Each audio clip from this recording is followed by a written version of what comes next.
இந்த மாதிரி குற்றங்களுக்கு கூட நீங்கள் மரண தண்டனை கொடுக்காவிட்டால் அப்புறம் அந்த மரண தண்டனை எதுக்கு? மரண தண்டனை என்பது மனிதனுக்கு எதிரானது அப்படின்னு நீங்க இன்னும் பேச போறீங்க.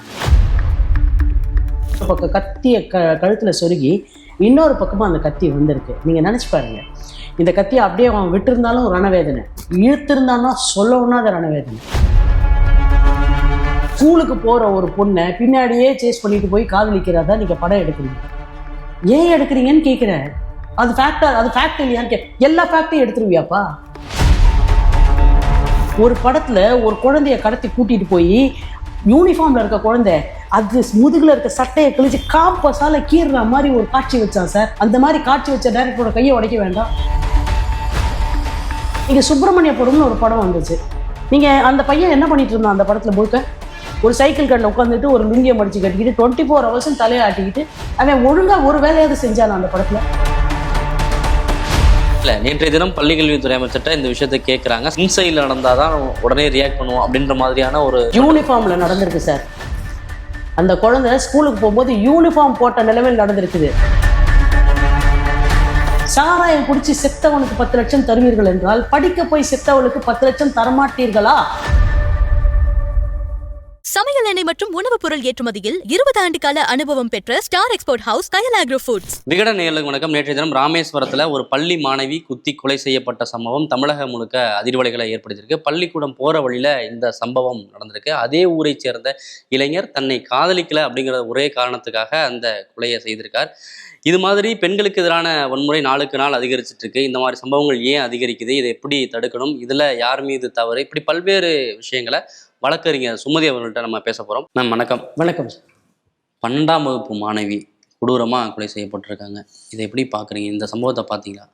முதல்ல சார், அந்த குழந்தைய இழந்து வாடுற அவங்களுடைய பெற்றோர்களுக்கும் அவங்களுடைய உறவினர்களுக்கும் அவங்களுடைய வகுப்பில் படிக்கக்கூடிய அவங்களுடைய ஃப்ரெண்ட்ஸ் எல்லாருக்குமே நம்ம விகடன் சார்பாக நம்மளுடைய வருத்தத்தையும் இரங்கல்களையும், அதே நேரத்தில் நாம் இந்த மாதிரியான ஒரு கடுமையான சூழ்நிலையில், ஒரு சோதனையான சூழ்நிலையில் அவங்களுக்கு துணையாக இருக்கும் அப்படின்றத சொல்லிவிட்டு நான் எதையுமே இதில் பேசணும்னு நினைக்கிறேன். அம்மா, நாங்கள் எல்லாருமே உங்களோட இருக்கோம் அம்மா. இந்த பிரச்சனையில் உங்களுடைய கண்ணீரை நாங்கள் பார்த்தோம்.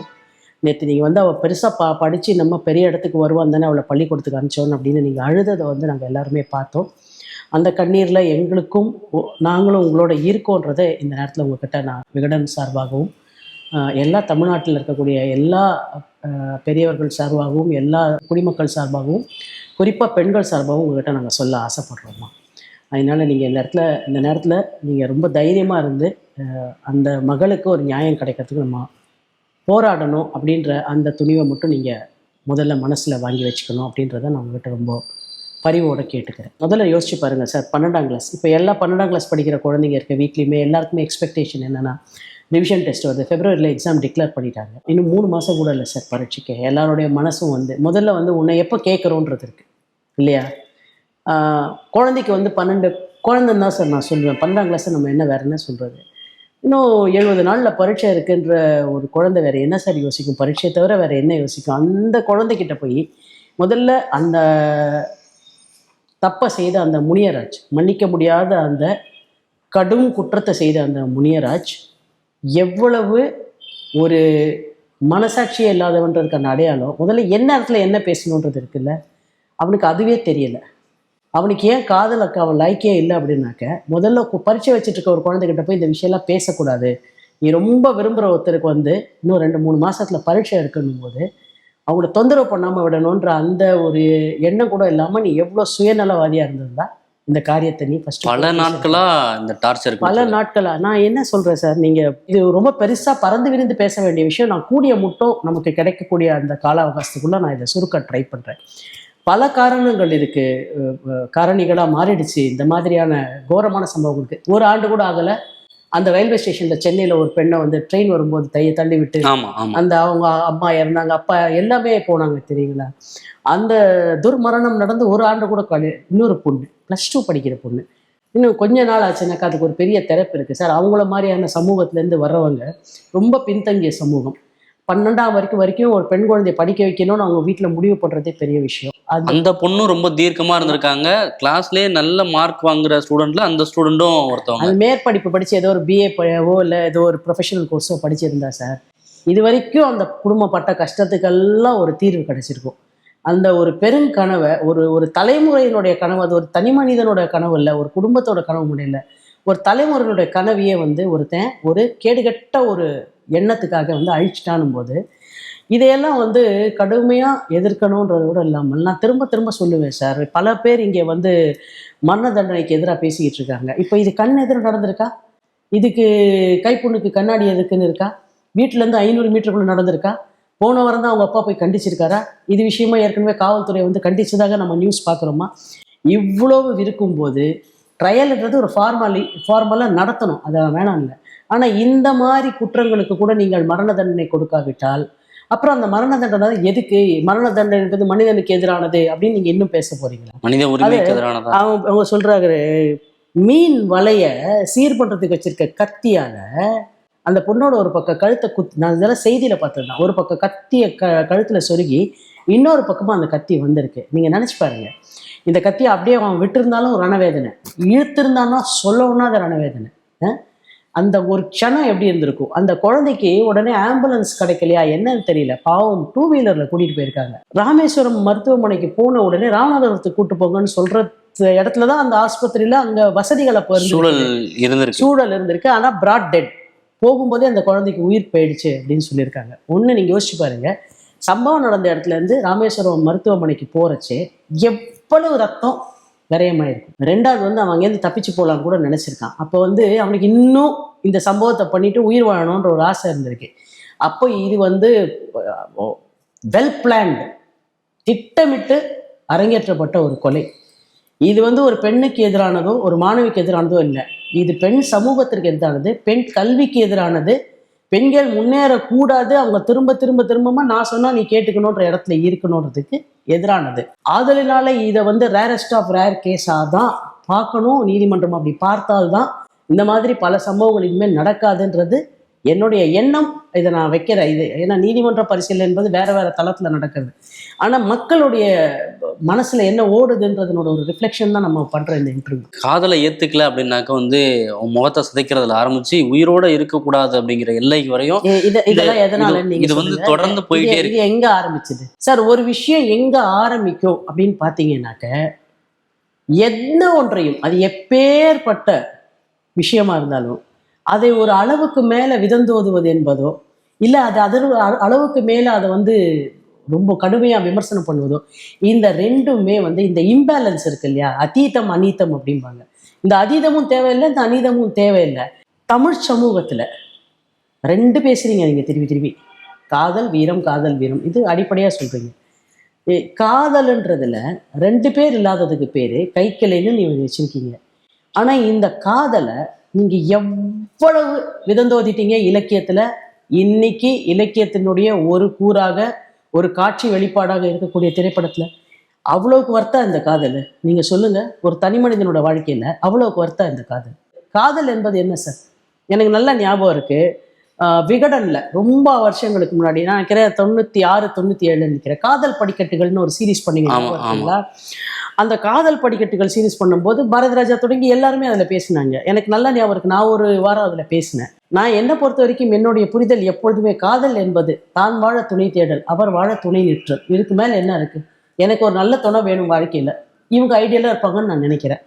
இல்லை அவங்க தேடுறாங்க, எனக்கு இவங்க ஐடியலாக இருப்பாங்கன்னு நினைக்கிறோம். சொல்கிறோம் சார், நீ என்னோட வாழ்க்கையில் இருந்தால் நல்லா இருப்பேன்னு நினைக்கிறேன், சாரிங்க என்னால் அப்படி முடியாதுன்றா சரிங்கன்னு சொல்லி விலகிடணும் சார். அதுக்கு மேலே அதில் வற்புறுத்ததுக்கு என்ன இருக்குது?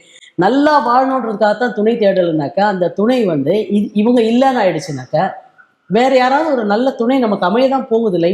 லைஃப் இஸ் ஆல் அபவுட் எதிர்காலம் என்பது ஒருமை இல்லை சார், அது பன்மையில் இருக்கு. ஆனால் நாம் என்ன சொல்லிட்டோம், இந்த காதல் ஒன்றும் பரிச்சை இல்லைங்க தோத்து போகிறதுக்கு, அது ஒரு ஃபீலிங் அப்படி இப்படின்னு இல்லாத பொல்லாததெல்லாம் இந்த சினிமாவில் காதலை பற்றி சொல்றது, காதலை பற்றி இல்லாத பொல்லாத ப்ராக்டிக்கலாக காதல்ன்றதை யார் சார் இங்கே எழுதியிருக்காங்க?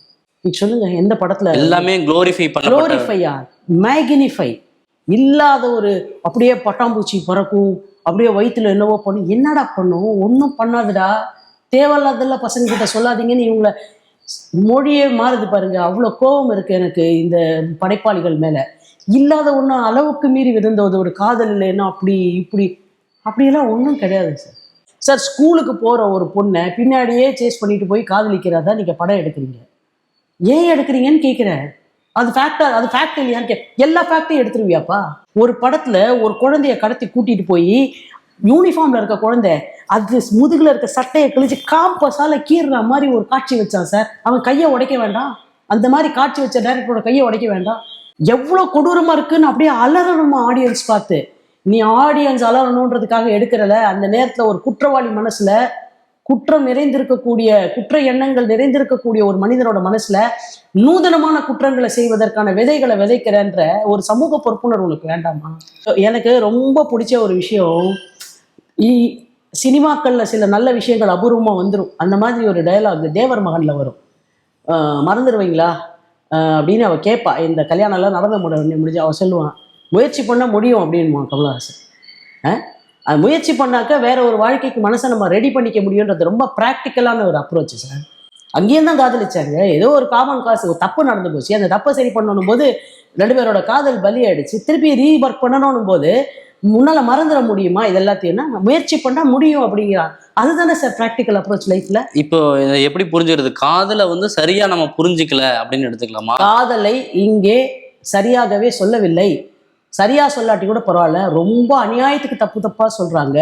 தேவையில்லாம அதை பத்தின ஒரு ஹேலோ எஃபெக்ட் கிரியேட் பண்றாங்க.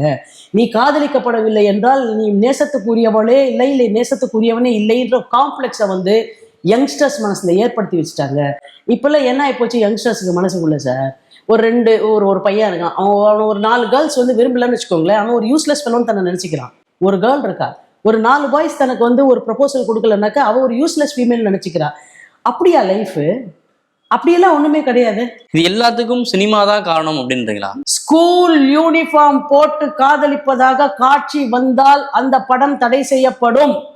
ஸ்கூல் யூனிஃபார்ம் போட்டு காதலிக்கப்படுவதாக ஒரு தலை காதலாக இருந்தாலும் அந்த படம் தடை செய்யப்படும். மாணவிகளினுடைய பாதுகாப்பிற்கு எதிராக படம் வந்தால் அந்த படம் தடை செய்யப்படும்.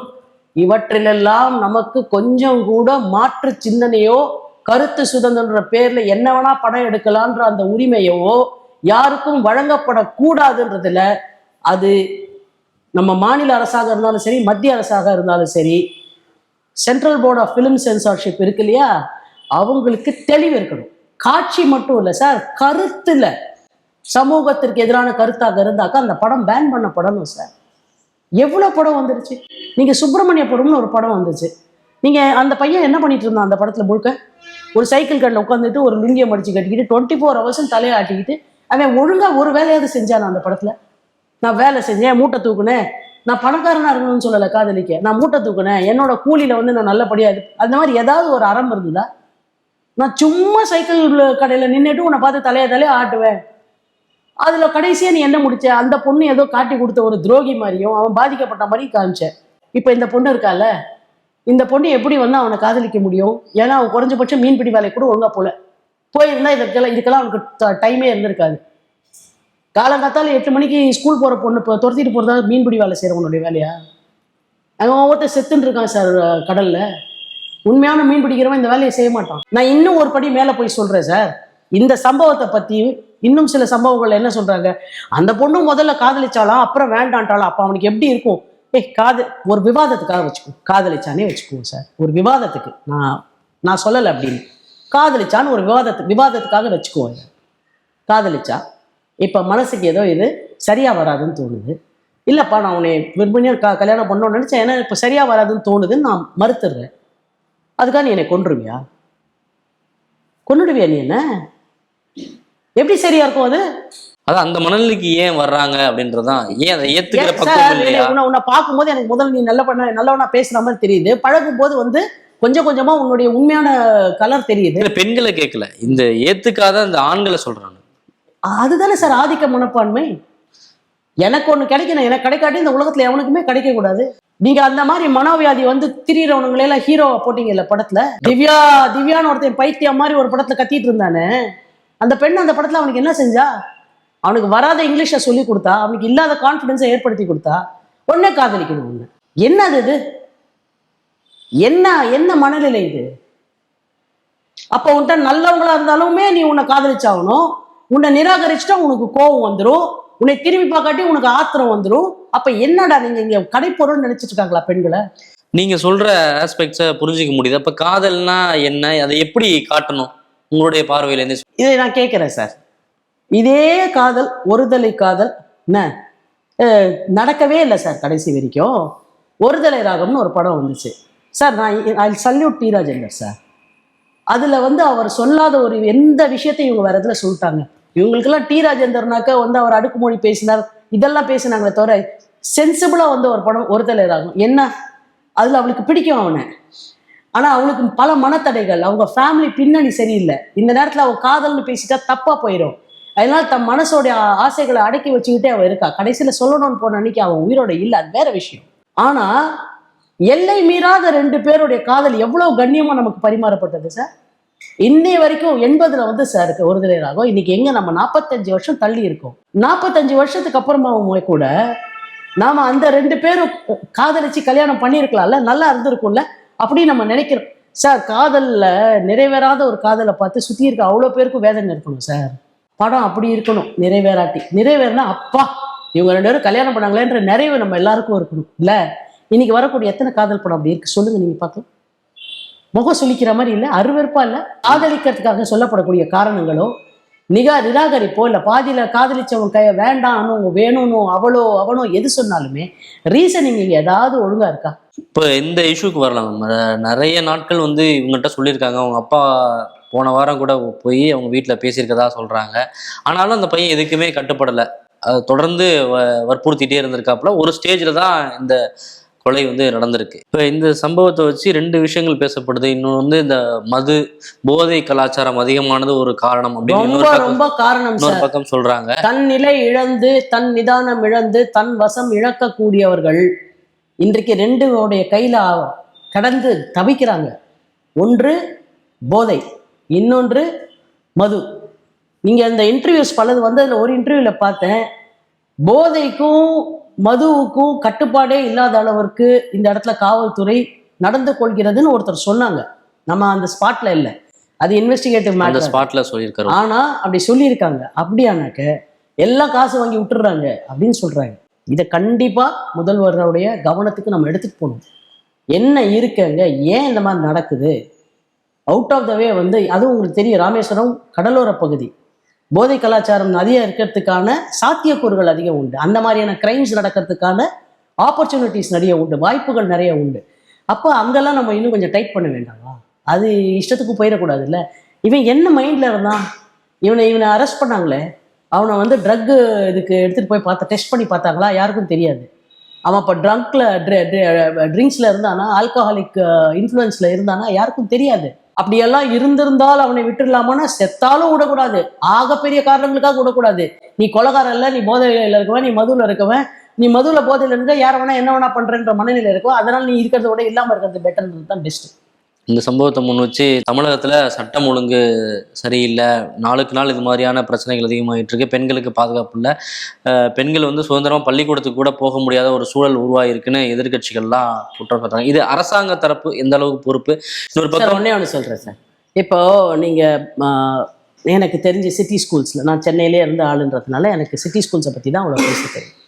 இப்போ ஸ்கூல் ஏரியான்னு இருக்கிற இடத்துல பார்த்தீங்கன்னாக்க இந்த பக்கம் 500 மீட்டர், அந்த பக்கம் 500 மீட்டரில் நிறைய ஸ்பீட் பிரேக்கர்ஸ் போட்டிருப்பாங்க. ஏன்னா கண்டபடிக்கு ரேஷாக வண்டி போகக்கூடாதுன்னு.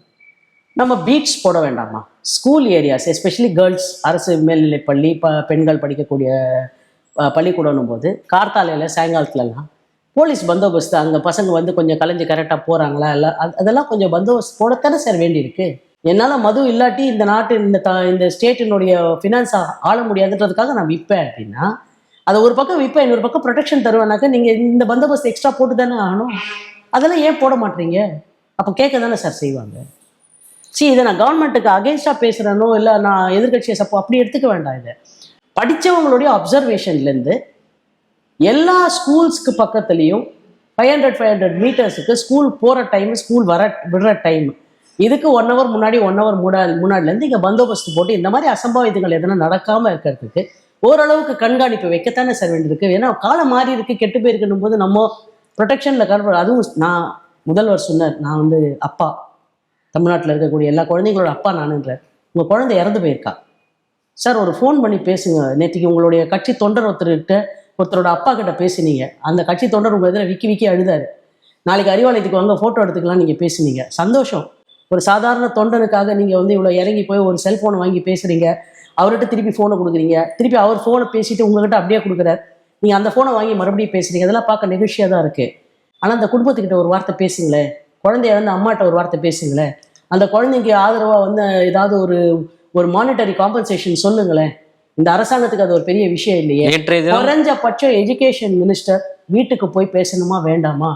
இது ஒரு சாதாரண எதிர்பார்ப்பு சார். ஒரு கஷ்டத்தில் இருக்கும்போது கை பிடிச்சி நாங்கள் உங்களோட இருக்கோம்னு சொல்றது, அது ஃபோனில் எவ்வளோ சொன்னாலும் கையை பிடிச்சிட்டு சொன்னது ஆகாது சார். இல்லை, நேற்றைய தினம் பள்ளிக்கல்வித்துறை அமைச்சர்கிட்ட இந்த விஷயத்தை கேட்குறாங்க. சம்பவம் நடந்து 4 மணி நேரம் கழிச்சு இது கேட்குறாங்க. அவருக்கு அந்த தகவலே தெரியல. அப்படியா ஸ்கூலுக்கு அவுட் சைடில் நடந்திருக்கு அப்படின்னு சொல்கிறாங்க. அப்படியா, நான் அதை விசாரிக்கிறேன், என்ன காரணத்துக்காக நடந்திருக்கு, அதன் அடிப்படையில் தான் நம்ம விசாரிக்க முடியும். இன்சைடில் நடந்தால் தான் உடனே ரியாக்ட் பண்ணுவோம் அப்படின்ற மாதிரியான ஒரு தொழில் அது இருந்துச்சு. இன்சைடில் நடக்கலை அப்படின்ற அளவுக்கு இருந்தது. இதை எப்படி நம்ம யூனிஃபார்ம்ல நடந்திருக்கு சார். அந்த குழந்தை ஸ்கூலுக்கு போகும்போது யூனிஃபார்ம் போட்ட நிலைமையில் நடந்திருக்குது. இது கேம்பஸுக்குள்ளேயா கேம்பஸ்க்கு வெளியான்ற விசாரணைக்கு உட்பட்டதா? இந்த process of going to school. இல்ல, நேற்றைய தினம் அப்படி சொன்னாரு. இன்னைக்கு கால் பண்ணி அவங்க அப்பா கிட்டையும் அந்த குடும்பத்திலையும் பேசி நியாயம்னு சொல்றீங்க. உங்களுக்கு ஏதோ ஒரு துக்கம் சார். நான் உங்களுக்கு ஃபோன் பண்ணி கேட்டா நீங்க சந்தோஷப்படுவீங்களா, ஆறுதல் அடைவீங்களா? நான் நேரா கேள்விப்பட்ட மறுநிமிஷம் உங்ககிட்ட வந்து நின்று தம்பி நான் இருக்கேன் உங்களோட சொன்னா நீங்க ஆறுதல் அடைவீங்களா? இது மனித இயல்பு சார், அடிப்படை இயல்பு. இந்த சம்பவத்தை முன் வச்சு நீங்க கரூர் சம்பவத்துக்கு உடனே ஸ்பாட்டுக்கு போனீங்க. அப்போ வந்து உடனே போய் பாதிக்கப்பட்ட மக்களுக்கு பக்கத்துல நிக்கணும்னு சொன்னீங்க. ஆனா இதற்கு ஏன் வர மாட்டீங்க, இதுக்கு ஏன் போன்ல பேசுறீங்க அப்படின்னு விமர்சனங்கள் வைக்கிறாங்க. நான் எதிர்கட்சியினோட இடத்துல இருந்து நான் இதை பேசல சார். ஒருத்தி குழந்தைய பறி கொடுத்துட்டா, எந்த தப்பும் அவன் மேல இல்லை. ஸ்கூலுக்கு அமிச்சா அந்த குழந்தைய. பெண் கல்வி பாரதிதாசன் காலத்துல இருந்து நீங்க சொல்றீங்களா, அந்த பெண் கல்விக்காக அவளை ஸ்கூலுக்கு அமிச்சா. போன 500 மீட்டர்ல அந்த குழந்தை யூனிஃபார்மோட கத்தி குத்து வாங்கி செத்து போயிருக்கா. கல்வி அமைச்சராக நீங்க போய் அவங்க கரம் பிடித்து, அம்மா நாங்க இருக்கோம், தமிழக அரசு உங்களை கைவிடாது, தைரியமா இருங்க, இப்ப நம்ம சேர்ந்து நீங்க போராடுங்க, நாங்க சட்டப்படியா எல்லா நடவடிக்கையும் எடுக்கிறோம் அப்படின்னு நீங்க சொல்லும்போது எனக்கு ஏற்படக்கூடிய அமைதி ஒரு போன்ல நீங்க சொல்லும்போது எனக்கு ஏற்படுமா? ஏதோ ஒரு இழப்பீடு என்பது எந்த உயிரையும் திருப்பி கொண்டு வராது சார். ஆனா இழப்பீடு என்பது அந்த மாதிரி ஒரு எளிய குடும்பத்திற்கு ஒரு பெருமாறுதல். ஏன்னா அந்த பொண்ணு படிச்சு அது எவ்வளோ செய்ய போகுது, நம்ம குடும்பத்தை காப்பாற்ற போகுதுங்கும் போது அந்த குழந்தைக்கு சாராயம் குடிச்சு செத்தவனுக்கு 10 லட்சம் தருவீர்கள் என்றால் படிக்க போய் செத்தவளுக்கு 10 லட்சம் தரமாட்டீர்களா? இதை நான் அரசியலா கேட்கல, சாதாரண குடிமகனா இந்த அரசின் மேல நம்பிக்கை வைக்கக்கூடிய, எங்கெல்லாம் துன்பம் இருக்கோ அங்கெல்லாம் போய் நின்று துயர் துடைக்கக்கூடிய கரங்கள் எங்களுடைய இதுன்னு நீங்க பேசுவது உண்மையா இருந்தா இதை செய்யுங்கன்னு ரிக்வெஸ்ட் பண்றேன். நிறைய விஷயங்கள் நீங்க சொன்னீங்க. ஒரு பக்கம் சினிமா, இன்னொரு பக்கம் போதை, அரசாங்கம் கொடுக்க வேண்டிய பாதுகாப்பு, இப்படி பல்வேறு விஷயங்கள் இருக்கு. காதலை மக்கள் எப்படி புரிஞ்சுக்கணும், காதலிக்கிற 10 பருவத்துல இருக்க இளைஞர்கள் எப்படி புரிஞ்சுக்கணும்? முதல்ல 10 பருவத்துல 13 வயசுல காதலிக்கலாம், 14 வயசுல காதலிக்கலாம்லாம் தேவலாம் பைத்தியகாரத்தனமா பேசிட்டு இருக்காங்கல்ல, அதெல்லாம் காதலிக்குரிய வயசே கிடையாது. அதெல்லாம் வந்து ஒரு ஹார்மோனல் சேஞ்சஸ் ஏற்படுற வயசுல தோணக்கூடிய ஒரு பால் உணர்வுகள், அவ்வளவுதான். அப்ப அந்த ஹார்மோனல் சேஞ்சஸை கையாள தெரியாமல் நமக்கு தோன்ற வேற விஷயங்கள். அதனால உன்னுடைய காதலிக்கிறதுன்றதெல்லாம் நீ இந்த வயசே கிடையாது. படிச்சு முடிச்சு சொந்த காலில் சம்பாரிச்சு உன்னோட வாழ்க்கை துணையை தேடிக்கும் போது உனக்கு நீ இவங்களோட வாழ்ந்தா நல்லா இருக்கும், இவங்களோட வாழ்ந்தா நல்லா இருக்கும்னு உனக்கு தோணுது பத்தியா, அதுதான் உண்மையான காதல். இதெல்லாம் வந்து இன்ஃபேச்சுவேஷன்ஸ், சரிங்களா? அதனால இதெல்லாம் காதல்னு நம்பாதீங்கன்றத சொல்றதுக்கு திரும்ப திரும்ப திரும்ப திரும்ப இங்க நாம முன் வரணும். இலக்கியங்கள் முன் வரணும், திரைப்படங்கள் முன் வரணும், ரொம்ப முக்கியமா முன் வரணும். ஃபிலிம்ஸ் டிவிஷன் இருக்கு இல்லையா, தமிழக அரசினுடைய செய்தி தொடர்பு துறை, அவங்க இந்த மாதிரி நிறைய ஷார்ட் ஃபிலிம்ஸ் எடுத்து எல்லா தியேட்டர்ஸ்லையும் போடணும். ஸ்கூல்ஸ்ல திரும்ப திரும்ப போடணும். ஃபிலிம் ஷோஸ்ன்னு முன்னாடிலாம் ஸ்கூல்ல வைப்பாங்க சார். இந்த மாதிரி பண்ணக்கூடாது, பசங்களுக்கு கேர்ள்ஸை டீஸ் பண்ணக்கூடாது, கேர்ள்ஸை வந்து தொந்தரவு பண்ணக்கூடாது, இந்த மாதிரியான காட்சிகள் நீங்கள் இந்த மாதிரி வரக்கூடிய அப்ரோச்சஸ்க்கெல்லாம் நீங்கள் உடனே இது பண்ணக்கூடாது, நீங்கள் பொறுமையாக இருக்கணும், சொல்லணும், இங்கே ரிப்போர்ட் பண்ணுங்க, எல்லாமே சொல்லணும் சார்.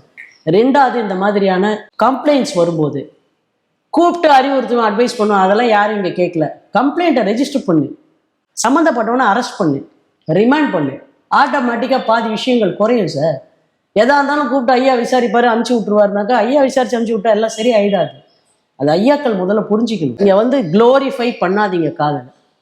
காதல் வந்து எப்பேற்பட்ட விஷயம் தெரியுமா? உன்னை முதலில் நான் பார்த்தபோது லட்சம் பட்டாம்பூச்சிகள் அடிச்சது, ஒரு புண்ணாக்கும் கிடையாது, சத்தியமா ஒரு புண்ணாக்கும் கிடையாது. ஏன் போய் சொல்லிட்டு இருக்கிறீங்க எல்லாருக்கிட்டையும் காதலை பத்தி? இப்படி இல்லை, லட்சம் பட்டாம்பூச்சி அடிச்சது, அப்படியே நான் இருந்தேன், வானத்தில் 5 நிலவு தெரிந்தது, சூரியன் மூன்றாக உதித்து என்னென்னவோ பேசுறானுங்க, பெணாத்துறானுங்க. கொலை செய்யறதை எடுத்துக்கலாம். இன்னொரு பக்கம் காதல் தோல்வி அடைஞ்சிட்டு தற்கொலை எல்லாம் பண்ணிக்கிறாங்க. அவங்களும் இதே எக்ஸ்ட்ரீம்ல போய் தான் பண்ணிக்கிறாங்களா? பைத்தியக்காரத்தனம். காதல் என்பதே நான் நன்றாக வாழ வேண்டும் என்றால் இன்னார் என்னுடைய வாழ்க்கை துணையாக இருந்தால் நன்றாக வாழ்வேன் என்ற நம்பிக்கை. ஸோ வாழ்க்கை துணைன்றது முக்கியமா, நன்றாக வாழ வேண்டும் என்பது இலக்கு நன்றாக வாழ வேண்டும். அதுக்கான டூல் இவங்க. இந்த டூல் இல்லைன்னா இன்னொரு டூல் இருக்குன்றத நம்ம சொல்லுவோமா? இலக்கையே விட்டுட்டு டூலுக்காக செத்துருன்னு சொல்லுவோமா? You understand sir? லைஃப்லுடைய சம்பவங்கள் நிறைய விஷயம் நம்மளை டேக் ஓவர் பண்ணும் சார். அப்போ நம்ம அதுக்கேற்ற மாதிரி ரீஅலைன் பண்ணிட்டு தானே போறோம். ஒன்னா இப்படி சொல்லட்டுங்களா, மயூரின்னு ஒரு படம் வந்தது, உங்களுக்கு தெரியும். சுதா சந்திரன் ஒருத்தர் நடிச்சாங்க, டான்சர். அவங்க கால் உடைஞ்சிருச்சு, கால் எடுத்துட்டாங்க, ஒரு காலை கட்ட காலை வச்சுக்கிட்டு ஆடினாங்க. அவங்களுடைய லட்சியம் என்ன சார் வாழ்க்கையில? நடனம் ஆடுறது. கால் போயிடுச்சு, ஆடுறதை நிப்பாட்டிட்டாங்களா? என்ன பண்ணாங்க? கட்ட காலை வச்சுக்கிட்டாங்கல்ல. இங்க கட்டக்காலை வச்சுக்கிட்டும் ஆடுவேன்றதுதான் லட்சியம்னாக்க, உன் லட்சியம் பெரிதென்றால் நீ கட்டக்காலை வச்சுக்கிட்டும் ஆடுவ. உனக்கு கால் தான் பெருசுனாக்க லட்சியம் நடனம் இல்லை. எது உனக்கு முக்கியம்? இன்னைக்கு நிறைய பேருடைய வாழ்க்கை பல எதிர்ப்புகளை மீறி காதலிச்சு ஒரு சாதிச்சு ஒரு விரும்புறாங்க, போறாங்க சார். அதுல யாரையும் தடுக்க கூடாதுன்றதுல எனக்கு எந்த மாற்று கருத்தும் கிடையாது. உங்களுக்கு அந்த கல்யாணம் பிடிக்கலையா, பேரண்ட்ஸே ஒதுங்கிருங்க. உங்களுக்கு அந்த கல்யாணம் பிடிக்கலையா, நான் உங்க கூட இனிமேல் பேச மாட்டேன்னு சொல்றதுக்கு உங்களுக்கு எல்லா உரிமையும் இருக்கு. அதை யாரும் கட்டுப்படுத்த முடியாது. எனக்கு பிடிக்காத கல்யாணத்துக்கு நான் வரமாட்டேன், கட்டுப்படுத்த முடியாது. உனக்கு பிடிச்ச கல்யாணத்தை நீ பண்ணிக்க, உன்னை கட்டுப்படுத்த முடியாது. எனக்கு பிடிக்காத கல்யாணத்துக்கு நான் வரமாட்டேன், என்னை கட்டுப்படுத்த முடியாது. அதையும் மீறி யாரும் யார் மீதும் எந்த வன்முறையும் செலுத்துவதற்கு இங்கே எந்த உயிருக்கும் உரிமை கிடையாது. இதுல எந்த நோ காம்ப்ரமைஸ் ஆன் திஸ். இதை தாண்டி பிரச்சனைகள் விரும்பாதவர்களை வற்புறுத்துறதோ, நேற்று எனக்கு பிடிச்சது இன்னைக்கு எனக்கு இது சரி வராதுன்னு நினைக்கிறேன்னு என் கருத்தை சொன்னாக்க உடனே என்னை கொன்றுவேன்றது இல்லை, ஒத்துக்கவே முடியாத விஷயம். அது ஏன் நடக்குதுன்னாக்க, இங்க காதலை நீங்க திரும்ப திரும்ப ரொம்ப பெரிய விஷயமா சொல்லி அந்த காதலுக்காக ஒருத்தன் அப்படியே பைத்தியம் மாதிரி சுத்துறான்ற மாதிரிலாம் காஞ்சிட்டு சுத்துட்டா சார். அவன் ரொம்ப பாவம்ன்ற மாதிரி ஒரு ஃபீலிங்கை நீங்க ஏற்படுத்துறீங்க. அப்ப எல்லாருடைய இறக்கத்துக்காகவும் இங்க ஒருத்தர் சுத்திட்டு இருக்க மாதிரி நீங்க இது பண்றீங்க. அது தப்பு. இந்த சம்பவத்துல முனியராஜ் டிசம்பர் 3ஆம் தேதி வரையும் நீதிமன்ற காவலில் வச்சிருக்காங்க. இவருக்கு அடுத்த கட்டமா என்ன மாதிரியான நடவடிக்கைகள்லாம் இருக்கும்? நீதிமன்ற எக்ஸ்டென்ஷன் நடக்கும் சார். இதுல பெயில் கொடுக்க கூடாது. நமக்கு எல்லாருக்கும் bitter bitter bitter bitter lesson that we learnt was நம்ம போன கேஸ். எது? தஷ்வந்த் கேஸ்ல இன்வெஸ்டிகேஷன் சரியில்லாததுனால 2 கொலைகள் செய்தவனுக்கு அநியாயமா எதுவுமே தண்டனை இல்லாம வெளியே வந்தான். ஸோ நாங்கள் எல்லாரும் நம்பி இருக்கிறது உங்கள் இன்வெஸ்டிகேஷனை தான். நீங்கள் இந்த காரணத்தை சொல்லிட்டு இன்வெஸ்டிகேஷனை ஒழுங்காக செய்யாமல், சார்ஜ் ஷீட்டை ஒழுங்காக போடாமல், ப்ராசிக்யூஷன் கேஸை ஒழுங்காக நடத்தாமல், கடைசியில் பாதிக்கப்பட்டவங்களுக்கு நீதி கிடைக்காத போது எல்லாருக்கும் என்ன கருத்தாக்கம் ஆயிடுவீங்கன்னாக்கா, நம்ம எவ்வளோ போராடினாலும் நீதி கிடைக்காது, என்னத்துக்கு கோர்ட்டுக்கு போகணும்னு கடைசியாக நீதிமன்றத்தை நாடுவது என்பதே மக்கள் மனசில் இல்லாமல் போயிடும். ஆனால் இது எங்கே ஆரம்பமாகுதுன்னாக்கா, இன்வெஸ்டிகேஷன் சரியாக பண்ணாத இடத்துல. இன்வெஸ்டிகேஷனை இன்னும் நல்லா பண்ணுங்க. வாலண்டியர்ஸ் வேணுமா இன்வெஸ்டிகேஷனுக்கு? கவர்மெண்ட் ஒரு ஒரு அப்ரோச் கொடுக்கலாம் சார். இப்போ நிறைய யங்ஸ்டர்ஸ் லா படிச்சுட்டு நிறைய யங்ஸ்டர்ஸ் ஆர்வமாக நிறைய பேர் இருக்காங்க. அவங்களெல்லாம் கூப்பிட்டு சார் இன்வெஸ்டிகேஷனில் எங்களுக்கு ஹெல்ப் பண்ணுங்க, அதெல்லாம் பண்ணலாம். அந்த மாதிரியான போலீஸ் ஃப்ரெண்ட் ஆஃப் போலீஸ் வச்சிருக்க மாதிரி இன்வெஸ்டிகேஷனில் ஹெல்ப்லைன் கேட்கலாம், இன்வெஸ்டிகேஷனை பண்ணலாம், ஸ்ட்ரென்தன் பண்ணலாம் இன்வெஸ்டிகேஷனை, அசிஸ்டிங் ப்ராசிக்யூஷன் கேட்கலாம், கோச் பண்ண சொல்லலாம் விட்னஸஸை. ஏன் ஒருத்தர் ரெடி ஆகி அவ்வளோ கேஸை நடத்துகிறவன் 10 வக்கீலை வச்சுக்கிட்டு கோர்ட்டில் கேஸ் நடத்தும் போது சாட்சி எப்படி போய் நீ முன்னுக்கு பின்னா முரணா பேசக்கூடாதுமா, அன்னைக்கு தான் சொல்லியிருக்க, தேவையில்லாமல் வேறு ஏதாவது பேசுறது கோர்ட்டில் அப்படின்னு அவங்களுக்கு இன்வெஸ்டிகேஷனில் என்ன சொல்லியிருக்காங்களோ அதை சொல்லி கொடுத்து நீட்டாக கூட்டின்னு கோர்ட்டில் சாட்சியத்தை அழகாக சொல்கிறதுக்கு அவங்கள ட்ரெயின் பண்ணுறது, இது எல்லாத்தையும் யங்ஸ்டர்ஸ் வச்சு பண்ணலாம் சார். இங்கே உதவி செய்யறதுக்கு லட்சம் இளைஞர்கள் தயாராக இருக்காங்க சார். அவங்கள நீங்கள் அரவணைச்சி வாங்க எங்களுக்கு ஹெல்ப் பண்ணுங்கன்னு கூப்பிட்றதுக்கு எந்த அரசாங்கம் இங்கே தயாராக இருக்குது? எந்த அரசாங்கம் தயாராக இருக்கு? இந்த மாதிரியான எல்லா முன்னெடுப்புகள்லாம் எடுக்கணும். அப்படிதான் கட்டாயம் எடுக்கணும் சார். இளைஞர்களை, படித்த இளைஞர்கள், சட்டம் தெரிந்த இளைஞர்களை, தன்னார்வமுடைய இளைஞர்களை இன்வெஸ்டிகேஷன்ல உங்க இன்வெஸ்டிகேஷனுக்குள்ள நீங்க விட வேண்டாம். ஆனா விட்னஸை கோச் பண்ற இடத்துல வாப்பா இந்த ஸ்டேட்மெண்ட்டை இந்த விட்னஸுக்கு சொல்லி கொடு, அவங்க மண்டையில இந்த ஸ்டேட்மெண்ட்டை ஏற்று, இதுதான் அவங்க நாளைக்கு கோர்ட்ல சொல்லணும், அவங்களுக்கு புரிய வை, படிக்காதவங்க வருவாங்க, பண்ண சொல்லுங்க. நீங்க இவ்வளவு சர்வீஸ் பண்ணீங்கன்னாக்கா நாங்கள் உங்களுக்கு இப்படி ஒரு இது கொடுக்குறோம் சார்னு சொல்லுங்க. இல்லை அரசு அதிகாரத்தில் நீங்கள் அவங்கள வேலைக்கு போடுறதுக்கு முன்னாடி நீ இத்தனை வருஷம் இத்தனை ஹவர்ஸ் சர்வீஸ் பண்ணியிருக்கணும், அப்போ தான் உன்னுடைய நேமை கன்சிடர் பண்ணுவோன்னு சொல்லுங்கள். நீ இந்த போஸ்டிங்கில் போடும்போது அவங்களுக்கு கொடுங்க சார் அந்த ப்ரையாரிட்டியை. இப்போ நிச்சயமா இவருக்கு தண்டனை பெரிய அளவில் கிடைக்கும் அப்படின்னு தான் அந்த குடும்பம், பாதிக்கப்பட்ட குடும்பம் எதிர்பார்த்துருக்காங்க. இந்த வழக்கில் இல்லை சார், எல்லா வழக்குலையும் தண்டனை கிடைக்கணும். குற்றவாளிக்கு கடுமையான தண்டனை கிடைக்கணும், மரண தண்டனை கிடைக்கணும். சும்மா ஹியூமன் ரைட்ஸ் அது இதுன்னு பேசிக்கிட்டு மரண தண்டனை கூடாது, அது வந்து ஏழை எளியவர்களுக்கு தான் மரண தண்டனை கிடைக்குது, படித்தவனுக்கு கிடைக்கல, பணக்காரனுக்கு கிடைக்கலன்னா பணக்காரன் தப்பு பண்ணால் அவனுக்கும் கிடைக்கணும்னு சொல்லு. அதுக்காக படிக்காதவனுக்கு கிடைக்கக்கூடாது, ஏழை கிடைக்கக்கூடாது, அதெல்லாம் பிரச்சனை இல்லை. தப்பு செய்தவன் எவனாக இருந்தாலும் அவன் மரண தண்டனைக்குரியவன் என்றால் அவனுக்கு மரண தண்டனை கிடைக்க வேண்டும்னு பேசுங்க. மரண தண்டனையே கூடாதுன்னு பேசாதீங்க. இப்போ அந்த அம்மா கதர்னு ஒரு வார்த்தை சொன்னீங்களா சார், அவனை கொலை பண்ணுங்க சார் அப்போதான் என் மனசு ஆறுமோ ஏதோ ஒரு வார்த்தை சொல்கிறாங்க. அந்த தாய்க்கு நீங்கள் என்ன பதில் சொல்லுவீங்க? இல்லைங்க அது ஹியூமன் ரைட்ஸ் கிடையாது, அதனால அவங்க நாங்கள் ஒரு 20 வருஷம் உள்ளே வைக்கிறோம்னு சொன்னாங்க. அந்த அம்மா மனசு ஆறப்போகுதா? சொல்லுங்க பார்க்கலாம். ஒரு ஸ்கூல் போகிற குழந்தை சார், +2 படிக்கிற குழந்தை இன்னும் 3 மாசத்துல எக்ஸாம் இருக்கும்போது எக்ஸாமுக்காக கவலைப்படுவாளா? என்ன பின்னாடி அவன் தொடர்ந்து வருவானா கவலைப்படுவாளா? நீ சம்மந்தப்பட்டவனை தூக்கி உள்ள வச்சு அவளுக்கு +2 எக்ஸாம் முடிகிற வரைக்கும் அவன் வெளியே வரக்கூடாதுன்னு சொல்லியிருந்தாக்கா இந்த பிரச்சனை இல்லைல்ல. அப்ப எதுக்கெல்லாம் சார் நம்ம எவ்வளவு வாட்டி தான் கோவப்பட முடியும்? எதுக்கெல்லாம் கோவப்பட முடியும்? பொறுப்பு இருக்கு சார் நமக்கு. பேனா எடுத்து எழுதும் போதும், ஒரு காட்சியை நம்ம ஷூட் பண்ணி நம்ம படமா போடும் போதும், ஷார்ட் ஃபிலிமை எது போட்டாலுமே அதுல ஒரு பொறுப்பு நமக்கு இருக்கு. என்ன வேணா எடுத்துட்டு போயிடக்கூடாது. என்ன வேணா நடக்கலாம் சமூகத்துல, நடந்ததை தானே நான் எடுத்தேன்னு சொல்லக்கூடாது. நடந்த எல்லாத்தையும் எடுத்துட முடியாது. அதுல சமூகத்துக்கு எது நல்லதோ அதை தான் நீ காட்டணும். முக்கியமான விஷயம் சொன்னீங்க. எல்லாருக்கும் பொறுப்புணர்வு இருக்கு, எல்லாரும் சேர்ந்து ஒரு மாற்றத்தை கொண்டு வரணும் அப்படிங்கிற ஒரு கருத்தை முன் வச்சிருக்கீங்க. உங்க நேரத்துக்கு நன்றிமா. நன்றி. 20 ஆண்டுகளாக உலக நாடுகளுக்கு உயர்தர சமையல் எண்ணெய் மற்றும் உணவுப் பொருட்கள் ஏற்றுமதியில் இந்திய அரசின் ஸ்டார் எக்ஸ்போர்ட் ஹவுஸ் அங்கீகாரம் பெற்ற கயல் ஆக்ரோ ஃபுட்ஸ்.